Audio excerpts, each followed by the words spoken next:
I'll introduce you, Keeley, and then we're going to hand over to you. We're all going to go nice and quiet. Just explain all the things that you want us to know, where you come from, and so on and so forth. So we're restarting the Zooms. We did all these before the holidays. We all had a bit of a break, because 6 months holidays is enough. So this is here today to speak today is Keeley Mansell. So Keeley works for Nottinghamshire Police. And we're quite proud to be able to speak to her, actually, because we got in contact because we were looking at launching our Menopause in the Workplace project. Keeley's already quite a way ahead of us because that was something that she'd taken off her own back from her own experiences at work. So she was really innovative in that she developed a menopause policy for Nottinghamshire Police, because not only was she unsafe, I don't like to use the word suffering, but she was encountering issues relating to menopause that were making life challenging, which we all get, brain fog, anxiety, gynecological problems, whatever. And that's not unique just to most of us. It's prevalent across the board. And also having a stressful job where you don't actually get much support sometimes, because we all know from our perspective that women's health isn't at the forefront of everybody's mind, but it does have an effect on thinking processing, and also as being good at our job. And unfortunately, we're still in a world where when you hit 40, suddenly not only does Mother Nature start switching things off, but also your colleagues think that you switched off. Which is quite a challenge. So at 38, Keeley was diagnosed with early onset menopause, and she was trying to raise awareness within her work environment that this was affecting her, which sort of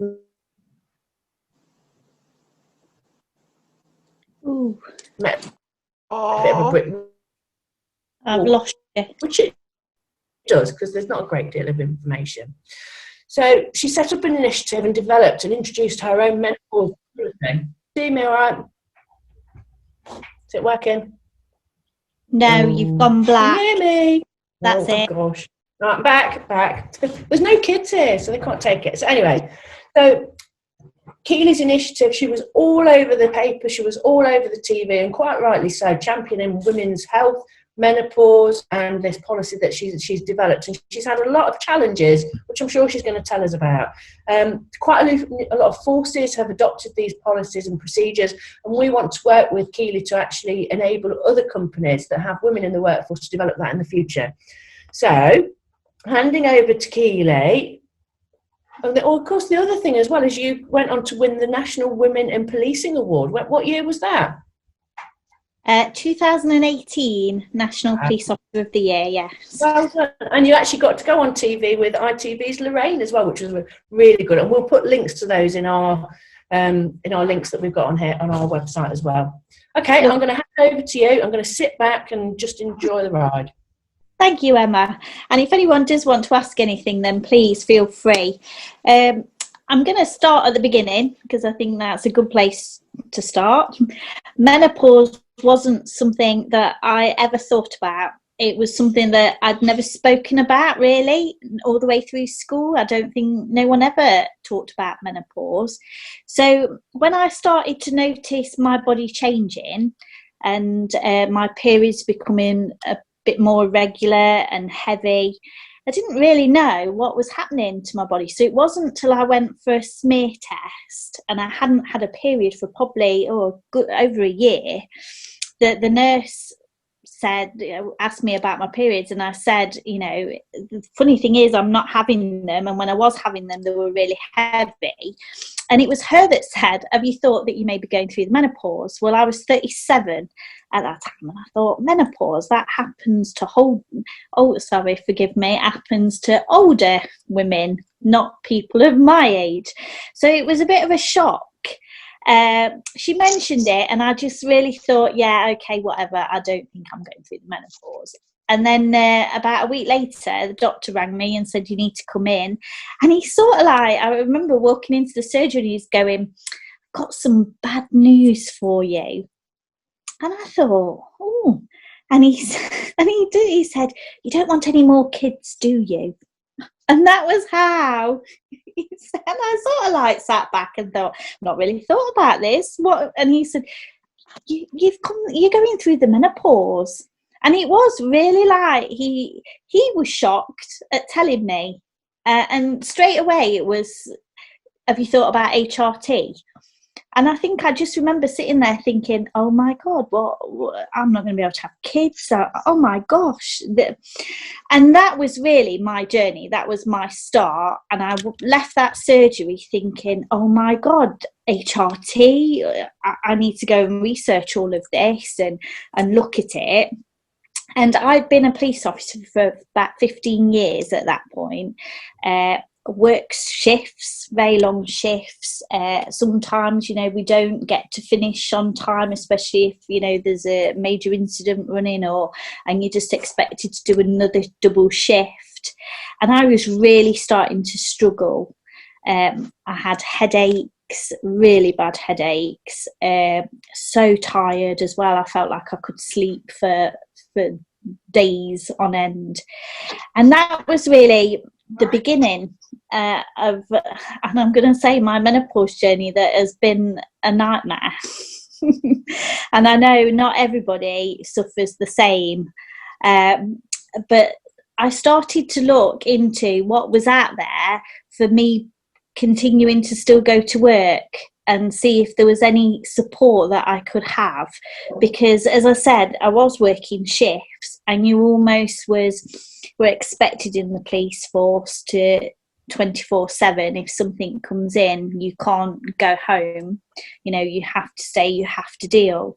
And I remember a particular time when I had a prisoner late at night, and I was in an interview with a prisoner, and probably our interviews can sometimes be a couple of hours, really, it depends what offence they've committed. And I remember sitting in that interview chair, and it was one of the times when I daren't get up because I think I bled that much. So this was before, I just remember flooding and thinking, I've got to get up from this chair in a minute. And oh my God, I daren't get up, and sort of like letting the prisoner get up first. And I just thought, I can't go on. There's no way I can't do this. What, if I'm going through this, other people must be going through it as well.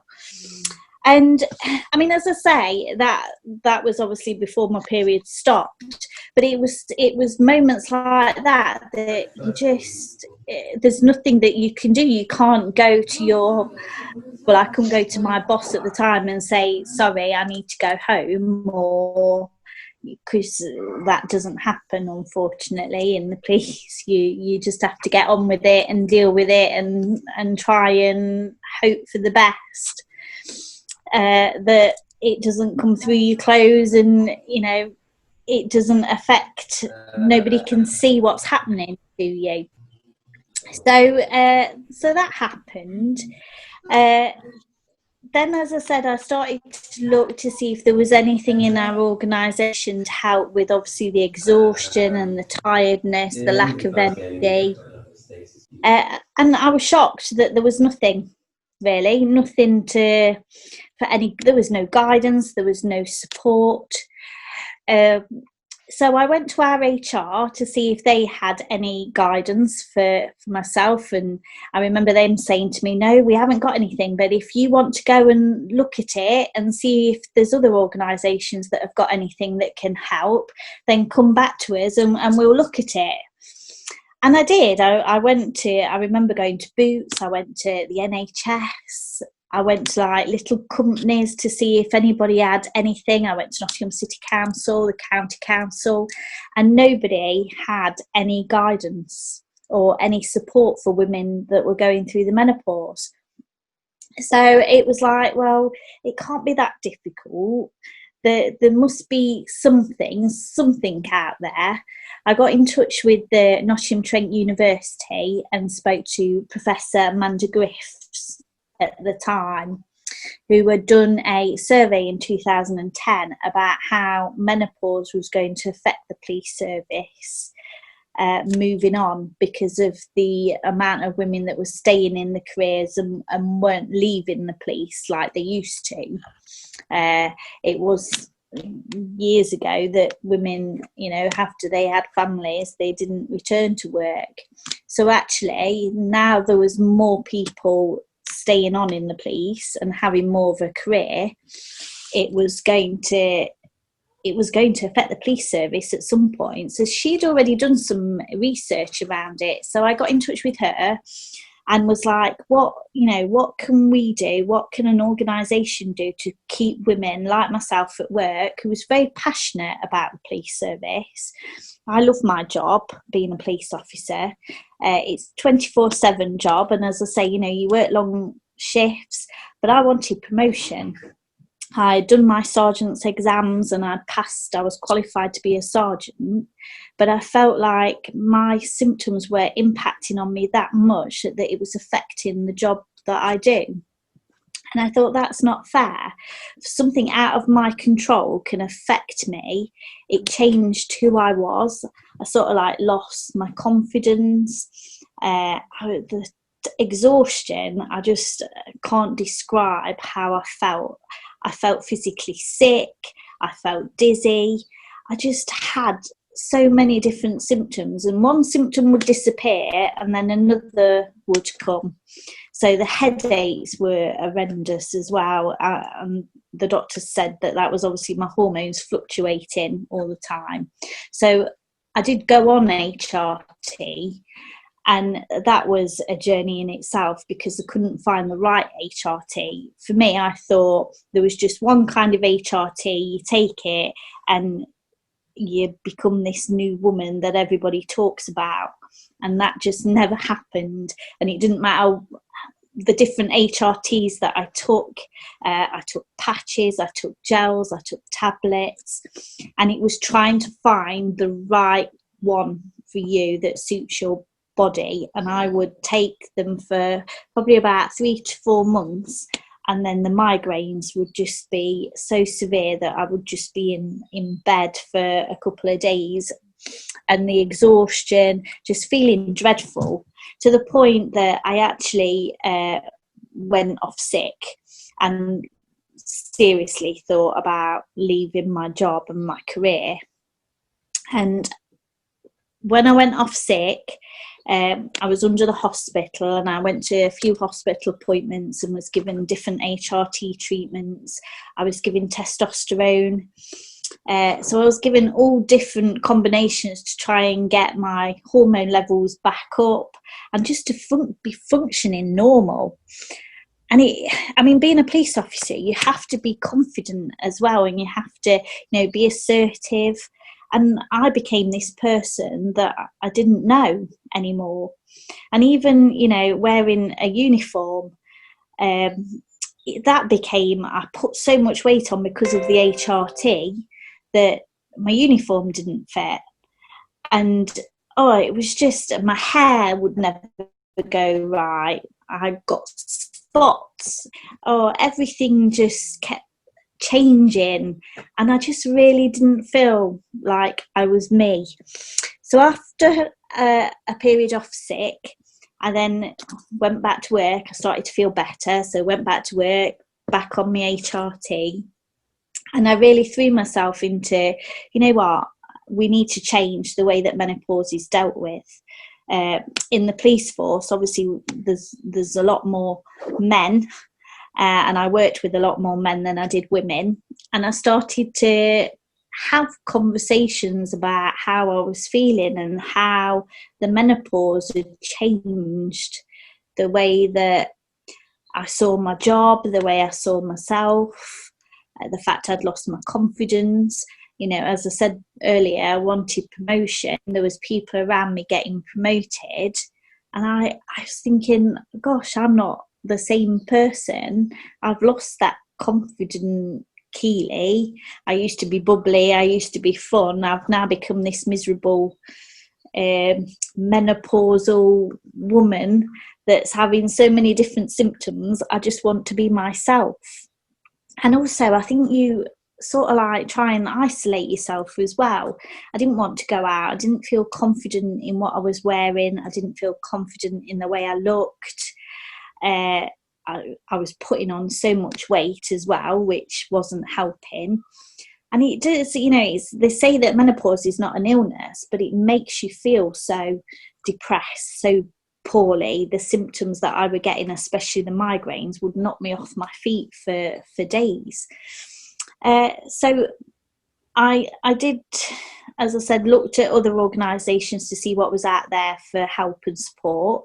And a lot of people said to me, you know, when you find something or if you ever develop anything, come back to us and, you know, we'll adopt what you invent, really. And that's how I developed our policy and guidance. I was very firm from the start that organisations try and move away from policy and have guidance, and I had a real battle with our HR, who kept saying, should we go for guidance? Whereas I thought having a policy implemented is the organisation's commitment to women, that actually they are going to take menopause seriously.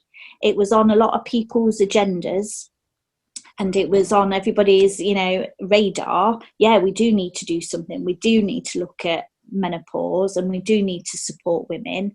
But nobody really was having the conversations. Nobody was really talking about it. And I found, especially in the early days, people weren't talking about it. I remember when I went to meet HR to first raise menopause, when the HR ladies come through to meet with me, they whispered, "Are you here for the menopause?"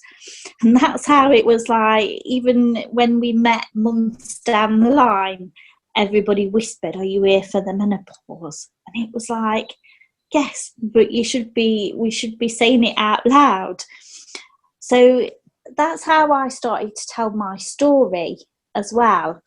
I started to be very open and honest and tell people about how I was feeling, because it was very isolating. I think being the first person to talk about it and, you know, seeing people whisper about it, it was very lonely. And I know when I wanted to have a policy in place, there was people, you know, when I went on national television to talk about menopause, I know that, you know, there was a few people in my own force that turned around and was like, you know, you ruin equality in you're making police women look weak, talking about menopause. You know, women need to feel equal amongst men, and you're now saying that, you know, we need to be treated different because we're menopausal or we're hormonal. And it was never ever about that. It was about having support for women to be able to do their job. And I wanted to feel protected, because I was so passionate about being a police officer, and I wanted promotion, and I loved being, you know, a police officer, but I felt like I couldn't do my job because of my hormones, and that wasn't fair. So it was just about making people aware and raising awareness that menopause can affect people, and it can make people have debilitating symptoms. And don't ever go on national television and try and say the word debilitating, because you'll find if anyone does ever come watch my interview with Lorraine Kelly, I couldn't say that word. But yes, so I after all my research and after going to all different organisations, I wrote the policy and guidance for Nottinghamshire Police on how they were going to support women in the future that were having menopause symptoms. And it was simple things. I say simple things because I wasn't asking for the world. I was asking for reasonable adjustments. So like for me, somebody that worked long shifts, come, you know, 8 o'clock, 9 o'clock at night, you're ready to go to bed and sleep. And it was about not being made to stay on to deal with that prisoner that came through the door at 8 o'clock, you know, and needed to have good night's sleep. So it was about starting work a bit later, but finishing at a reasonable time, and not having such early morning starts. I know a few of my colleagues that did warrants. Their warrants would be done at like 4 or 5 o'clock in the morning. So it was just about looking at how you can introduce something that's reasonable for somebody. And it's very difficult, especially if you've, you know, worked for the police. You are 24/7.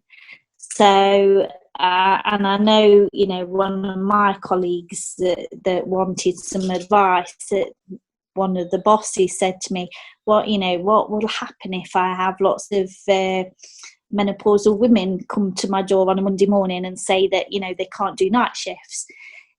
The menopause affects everybody individually. So yes, the majority of symptoms might be the same, but everyone's going to experience them at different times, or some are going to have mild symptoms, some are going to have severe. So not everybody is going to ask for later starts. Not everyone's going to ask for early finishes. So, you know, and it has to be done on a case-by-case process, really. So that was the biggest fear, I think, for our organisation was, you know, how will we support if we have a lot of women all come forward? And it's going to it's going to happen because you're going to have different, you've got a lot of women of a certain age, but like I said, not everybody is going to have the same symptoms or the same reasonable adjustments. And it's also not going to last forever. I mean, I've been very unlucky because I couldn't find an HRT that worked. I ended up having a hysterectomy in the end and having everything taken away to see if that helped. And I still have bad days. Not so many now. It's not as bad as what it was. But having the support and the backing of an organisation like the police has really helped, and hopefully it means that other women won't suffer in silence and they can go to their line managers and their supervisors and ask for support, whereas before people might have suffered in silence. And I think that's the worst thing, you know, if you're suffering when actually you work for an organisation that you know can support you and give you those reasonable adjustments. And when I say reasonable adjustments, it's also about some women that I know in the police have just wanted fans, or they've wanted to be able to sit by a window and not sit, you know, by a door. Or so it's just about what your organisation can offer to help. I've talked about shift work. Uniform is another massive thing, especially in the police. Again, you know, they have to wear the thick blue trousers. We've looked at providing cotton shirts for women not having to wear their cravats and their stab vests. Again, it's just reasonable adjustments that people can ask for, and it's, you know, as I say, it's not rocket science. It's just what can help somebody stay at work and what can organisations put in place to keep women at work. We're an ageing population, and I think it's going to affect more people, especially as we move on. And I was lucky that, you know, we had a chief constable that supported it. I sit with the other 43 police forces. We meet once every couple of months, and all other forces are following through. Not all of them have adopted policy. A lot of them have gone for guidance. My opinions on that are, I still think we have a long way to go to get more people having the conversations and more organisations accepting that menopause is an issue. It's only just been added to the school curriculum, the education curriculum, and I know that there's a few campaigns going on for Parliament to make it legislation, to make menopause up there with the same as maternity policies. And I think it should. I've said earlier that nobody knows how long the menopause is going to go on for. It can go on for years. We have a maternity policy, and women are pregnant for 9 months. But, you know, people can suffer with menopause symptoms for years. And I think that needs to be addressed. I'm trying to think if there's anything else. Well, the All Parties Parliamentary Committee for Women's Health, which we need to get you on. Yes. I think we talked about it when you came here for coffee. You know, it's been going. If I say the caravanning one's been going for 23 years, we went to the second annual All Parties Parliamentary Committee for Women's Health, and John Ashworth came to the front. He was so proud. It made me so proud. So proud. We've got a pad policy for every hospital ward. Ros and I have been nurses for many years, and if a patient needs a pad, you just get one out of your handbag, you know. And we're only just getting tax removed, so it's an uphill struggle. It really is. It really is. But and it's true. I mean, you say. I mean, the 43 forces that I'm part of, that we meet every couple. I mean, they've probably been meeting for about 8 years. Wow. And when I went, we're going to have a policy in Notts, please. And I remember them all looking at me thinking, because I think it was I was lucky that I had a female chief constable at the time, Sufi. You know, and she was very, very supportive, signed it, and, you know, that's why we got it. But I think we're still... years on, people are talking about it, but we still need to go a long way. And dark ages, aren't we? That's the crazy thing.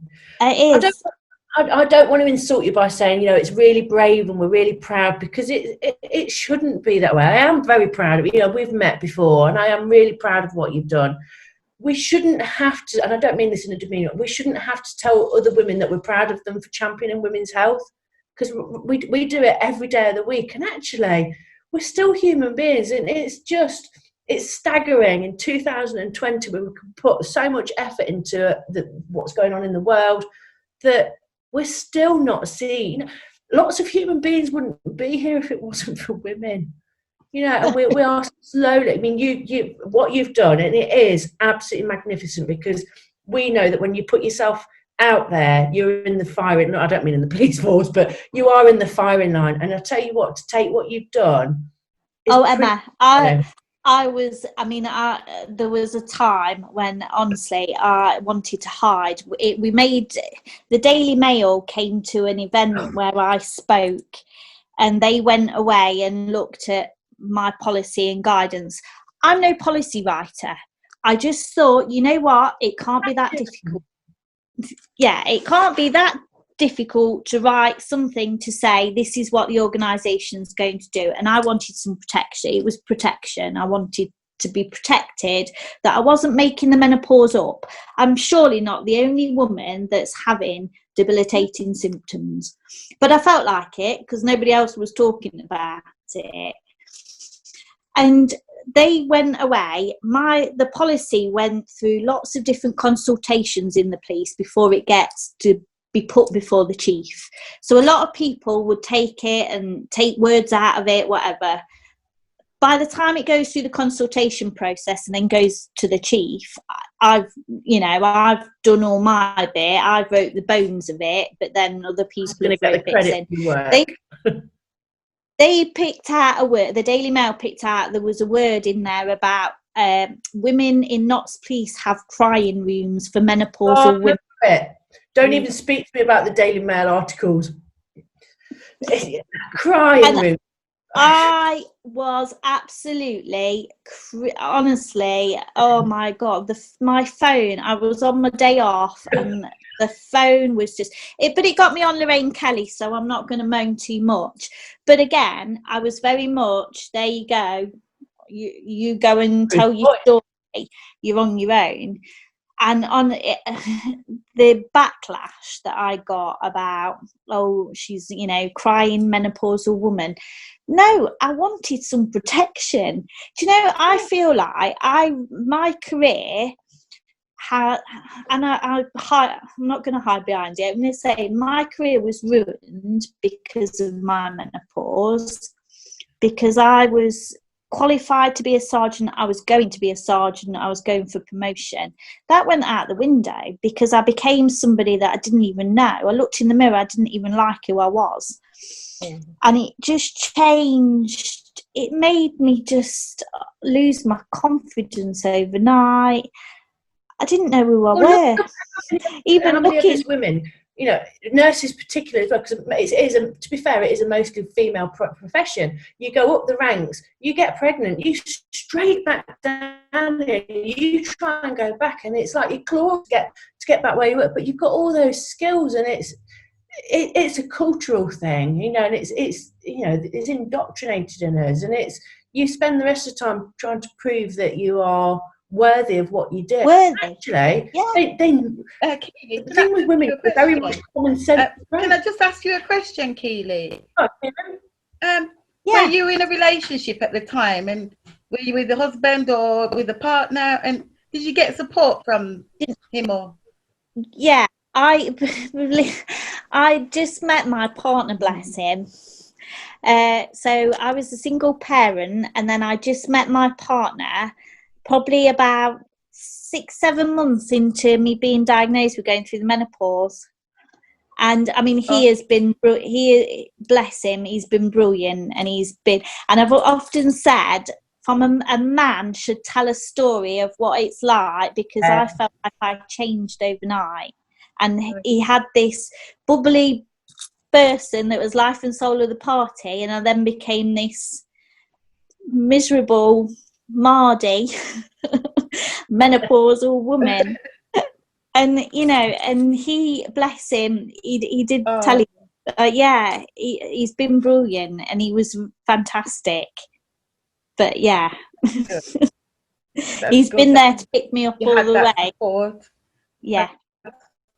So one of the ideas we've got, so Kieran's one of the nurses that just joined us, is that the menopause in the workplace project that we were starting is that we bring, not wheel Keeley, I don't mean it like that, but that Keeley comes to say, look, not only did I write this policy, I was part of it, and it belongs to you, and that's something to be really proud of.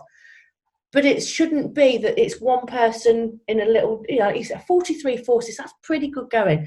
And even if only one of them takes it to policy, you know, until we recognise that this is something that is, like you said, I don't want to use the word, debilitating for a lot of women. Yeah. It's a health concern, you know.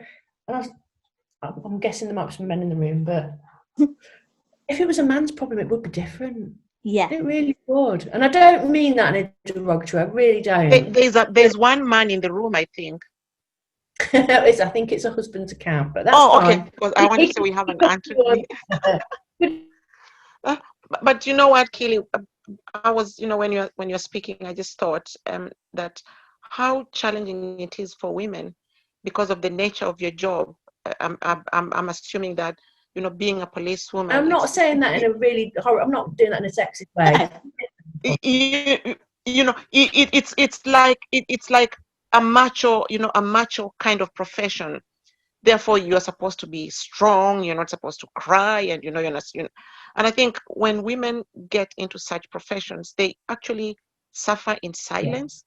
You know, because you you want to put on a face. You want to take on a persona that will fit the job, and you really end up sacrificing who you are as a person and the challenges that you are facing. I don't want to put you on the spot, Keeley. Do you want to, obviously me and you have had a conversation, do you want to explain to anybody what sort of area of policing you were specifically in at the time? You don't have to, don't feel under pressure.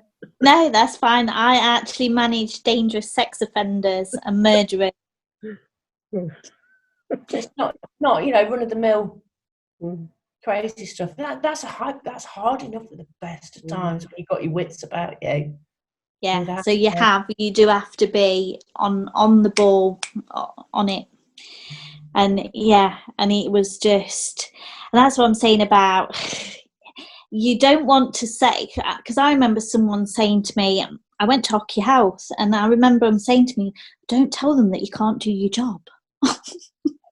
Don't tell them that you can't concentrate. And I thought, oh God, I'm gonna get this. You know, they're not gonna sack me but they could say, I can't do my job. And it's a real, I don't think people fully understand until they're going through it. And, and I've had women now come up to me and say, God, you were so right about hot sweats. I feel them. And I think, God, if that's all I had to put up with. Yeah. To be absolutely fair, and we say that the British Menopause Society estimate that 60% of women go through it, and it's manageable, whether it's with intervention or not, which is great. But that's 40% of women that don't, whether that be following the NICE guidelines, from our perspective, from the bioidentical side of it, also from a fixing it, helping here. A lot of what we do with our patients is talking. That's Ros that you can see there. Ros is the lady that's at the end of the phone. So she's a nurse who's, we're not salespeople. I'm not promoting us at the minute, but because it's not appropriate. But that's the key to what we are, is that we listen, and most of what we do is talking, and some of what we do is doing. And if we can't do, which is why you and I connected, Keeley, is to say, look, how can we make this bigger? How can we make other people understand and listen? Because unless there's a huge suck it up buttercup attitude, because menopause happens, this happens, it's part of the change. Do you know what? 100 years ago, women didn't live beyond 65. Menopause is around about 52, 54, so we didn't have to deal with the issues we do now. We've got patients that are in their 90s coming to us, not necessarily because they want to be sexually active, but they just want to be active. They're mentally switched on, and they want to have a good quality of life. And it's going to take, I don't think it will be in our generation, but I think we're setting the seeds. And I think what you've done is magnificent, and what it's like I say, you pick your head up over the parapet, you look at any of the things like you say, the Daily Mail, so and so's in a bikini, look at raunchy so and so. I don't even know who half the people are, but it's still that stereotype. So and so's on holiday, she's put a bit of weight on, so blinking what? And then there's, look at Daniel Craig, doesn't he look good? Yeah. We've still, and yet also, you know what, we've also got national, I can't get HRT. I have to keep changing.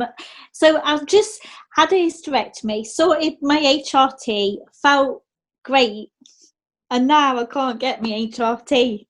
In London, because I've obviously been using the tube, in London there are adverts, Viagra to your door in 2 hours. Yeah. Don't tell me there's not inequality. Because it's a man's world, isn't it? So with Viagra, it's something that favors them, Yeah.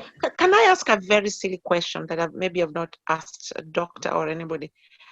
Can hot flashes cause a heart attack? No, in essence. Okay. There's a lot of stuff. If you had a car and it started running out of fuel, would you dump it at the side of the road and go and get a new car? Mm-hmm. You wish you could. There are a lot more to this, and obviously we'll talk about that separately, but there is the research that we've got into HRT is very clear now. Those research studies that were done nearly 20 years ago now were flawed. We know that. We've certainly seen that with the COVID one, haven't we? But that's all switched off now because there's some flaws into it. We now know a lot more. We know about the safety. We know about the window of opportunity when we start people on it. We have NICE guidelines which say you do this, you do that, you do the other. And if that doesn't work, then, Keeley's example is quite extreme. There's her menopause journey was pretty bumpy. A lot of ladies isn't that. Thankfully, we're getting there with her. She's getting there and she's getting help and she's getting support. But, what's great today might be not tomorrow. And same, with, our mood and periods and all of those sort of things, and technology is evolving, and pharmacology is evolving as well. But also, just to have that, to say to somebody, if you said to somebody, I've got a chronic hip problem, I can't run today, I'm a bit sore, and you've got a doctor's letter that says you've got a chronic hip problem, they wouldn't put Keeley on that sort of duty, because it's like the whole thing, isn't it, about visible disabilities. This isn't a disability, but if somebody's got a blue badge and they've not got a stick and they've not got, they've not got somebody or a wheelchair, people will often berate them in the street. You haven't got a disability. Well, fibromyalgia doesn't show things. Post-operative issues don't show. Cancer doesn't always show things, and it's changing that attitude, I think, which is Keely's gone a very long way. She's done a lot in a very short time. And also, she's a mum. She's a partner. You know, going to work's one thing. I'll go to work for a break. It is sometimes. But yeah, I'm really pleased. Really, and we're looking forward to doing a lot of work together in the future once the world starts getting a bit normal. Yeah, definitely. Yeah. But no, it's still a battle. How have they treated you? Sorry, Keeley. How have your workforce treated you since you've been on Lorraine, since you've implemented the policy? Do you find that there is a difference, but, you know, underlying? I think that, and I don't know whether it's more me, because obviously I think you do get a bit paranoid as well, and you think, God, everyone probably thinks, here she comes, here's the menopause. My kids, bless them, are mortified. They're like, oh God, don't talk about the menopause again, Mum, please. You know, but that, and they don't understand, because they just think, oh, and it's quite funny, because even my lad's 10, and he makes a comment about, is it patch day today, Mum? Yeah, over your mouth, kiddo. Yeah. And I sort of like, you know, I don't hide it. I tell them at work when it's patch day as well, because I feel like when it is patch day, I could rah, and I can feel it inside, and I know I can feel it, and I can't explain it, and I can't control it, and I just have to go with it now. I've learned to go with it. Patch day. I don't know whether I've just a couple of days ago I went for a promotion interview, and because I was telling my boss a couple of months ago, I said, you know what? I said, my menopause really messed with my promotion and my career. I said, but you know what? We should have a career pause. And so, you know, if you're menopause, or you should have a career pause, and then you should be able to pick it back up when you're feeling good again. That's nice. And you know what? I've had 3 years of like just laying low and just trying to get through. I've had my hysterectomy. I've just like tried to do menopause work in the background, but do my day job as well, and just try and get through it, really. And I've thought, and it's such a shame, because I know I would have made a good sergeant. I know that's what I wanted to do. And actually, and it shouldn't change. The only thing with the police service, I don't know whether organisations are the same, they're very much, you have to be in date with stuff. So when I was temporary sergeant, I've got lots of evidence to say, look, I've done this, I've done this. So obviously 3 years of not being a supervisor, you lose that evidence. And all the police is all about evidence. And I was like, well, actually, no. And when I went to my interview the other day, I said, you know what? I should have been a sergeant 3 years ago, and you should have promoted me. But because of my health, so actually, I've been on a career pause, and I want to pick back up 3 years where I left off. Well, let's say you'd stop to have a cancer diagnosis dealt with, and you'd come back and you'd come on phased return. Why would it be different to that? Well, it is though, isn't it? It is, because it's not heard of. And I, you know, the 3 people that were interviewing me looked at me, and I thought, maybe I've said the wrong thing there. So I don't know. I don't find out till the end of September whether I've passed or not. But I just think it's wrong, isn't it? It's so wrong. It's like, it shouldn't be allowed. Really confusing as well. You know what it's like when you're a teenager and it's confusing, and then when you're an adult and it's confusing, you know. Hormones. We get a lot of patients saying, oh, I don't want hormones. Why? Oh, I've heard bad things. Well, like I say, the whole fuel analogy in the car, you know, if your car ran out of fuel, you wouldn't not top it up. And sometimes we need to top it with just the right mix. And then you find that your journey's been particularly bumpy, because not only have you had to work and be a mom and you've done this, which, you know, we know, you know, I'm lucky, I've got Ros backing me and I've got other people backing me in our business.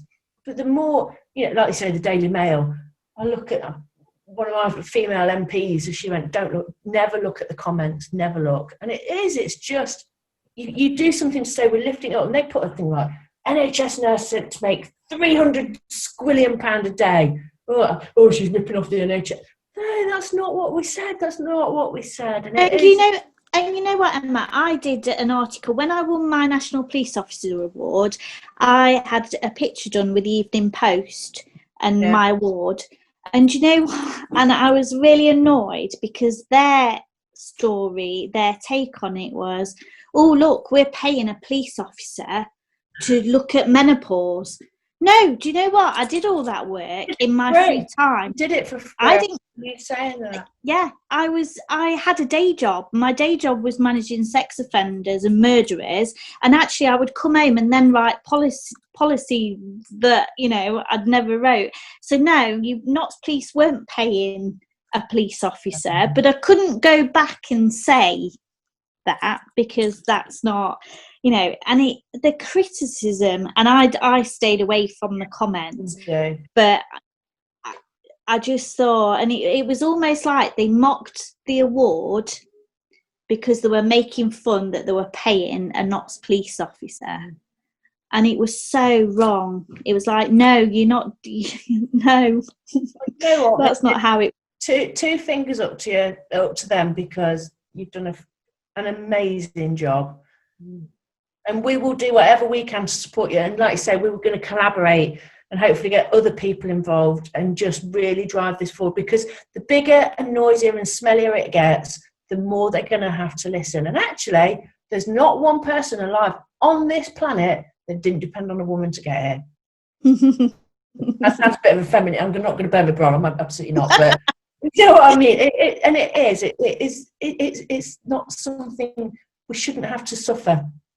No human being should have to suffer, and that's something that we really, you know, and actually raise awareness, because actually, to be fair to men, if we don't understand what's going on, how can we expect them to support their partners? And we get a lot of that. We get, you know, Ros will get a couple of calls a week from partners ringing up on behalf of their wives, their girlfriends, you know, family members, because they just, I don't know what to do. She's just right. She's not how she used to be. What can I start to get more and more people on board, which is just as important.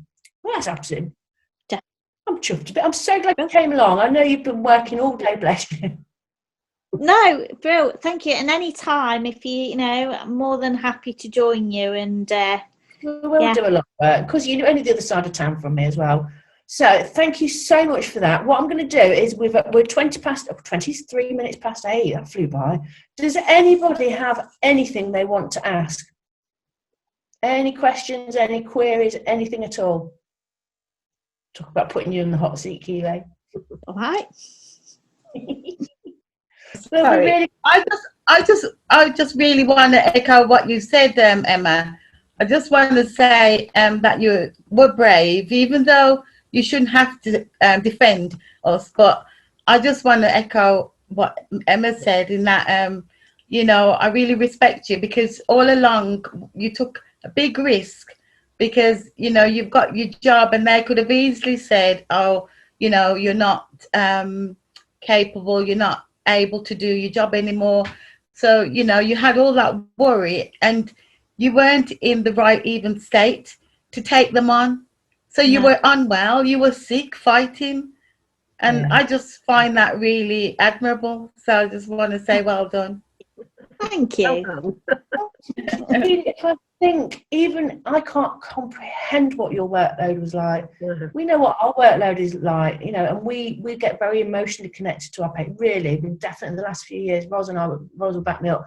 We see a lot of very distressed people that are in a lot of pain. I can't even comprehend a single minute of your day, let alone an hour, let alone dealing with some people that are not nice, dealing with people that have got problems, doing that as a day job, and dealing what you did, and also running a home and a family. You need to give yourself we need to go out for dinner. We'll get myself to pay, Roz.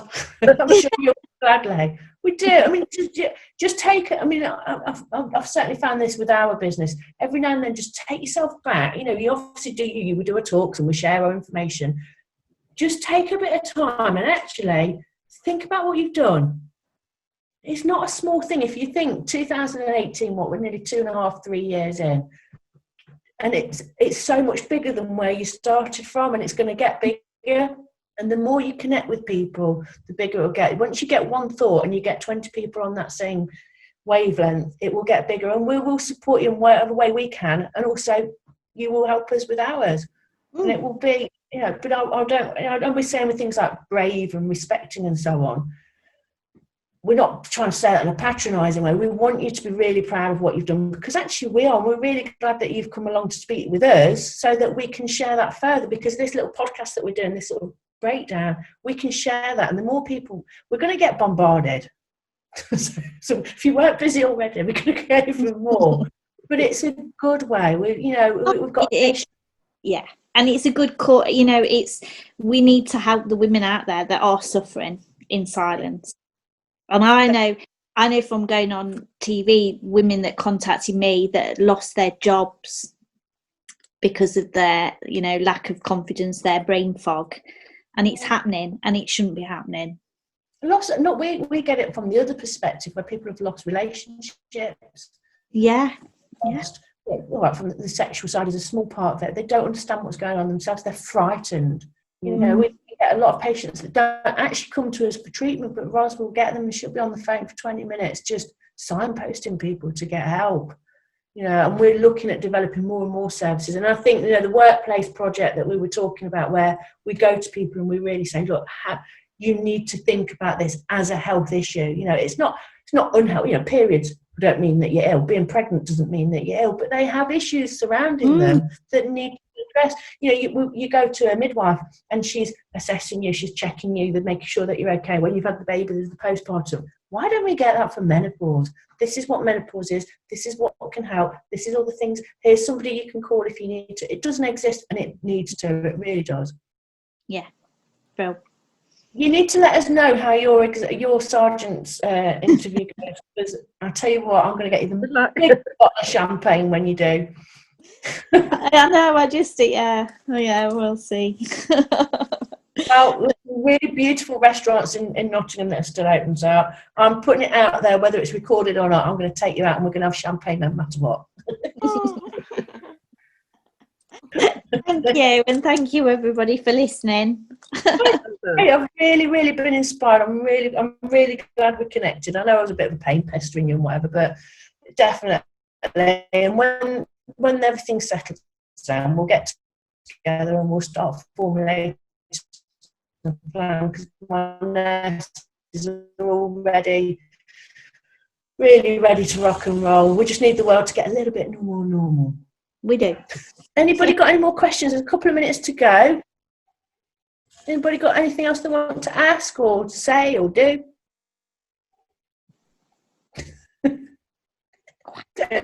Everybody's muted. That time of night. It's that time of night. Yeah.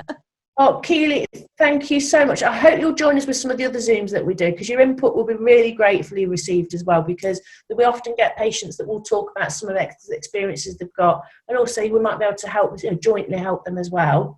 Definitely, yeah. That'd be brilliant. You've been absolutely valuable to all of us, and like I say, we'll really push this and really, hopefully we get together next soon. Brill, lovely. All right. Thank you so much, ladies and gentlemen, everybody that's been here. I will see you and speak to you all very soon.